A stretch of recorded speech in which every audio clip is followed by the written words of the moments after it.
Мен 2 жолу коргоо министри болуп иштедим. Мына ошол Садыр Нуркожоевдун командасы келгиче бир дагы пистолет сатып алган эмеспиз. Бир дагы пистолет. Мына өзүңөр көргөнсүңөр, мен баягы количествосун айтпайын да, тиги байрактардан баштап тиги техника, боеприпастарга чейин канча болду. Мына ошол алган техникалар болбосо, мына Садыр Нуркожоевдун инициативасы ошо жана техникалардан ошо байрактарга чейин алмасак, азыр билбейм кандай болот эле. Мына как эксперт мен өзүм айтып атам да. Мына ошол даярдык болгон үчүн мына биз азыр баягы кызуучу токтоду, агрессор токтоду.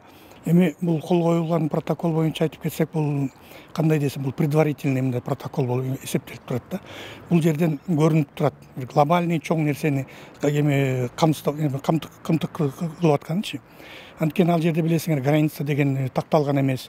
Мына ошону баягы ускорить этелик деген эме турат. Ал жерден жанагы баягы угрожаемый направление деп коет, ошол жерден аскерлерди алып атат. Эми алып аткан жерлерде да мен өзүм билем, ошол Лейлек погранотрядында менен командир болуп иштегем да бир барым.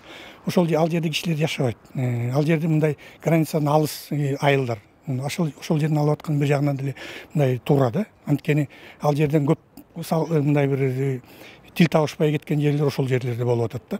Аны баягы технический средства охраны госграницы деп коет, жана камералар коюп аткан, немелер коюп атканы, ошолдун баардыгын протоколдонуп атканы бул туп-туура деп эсептейм да.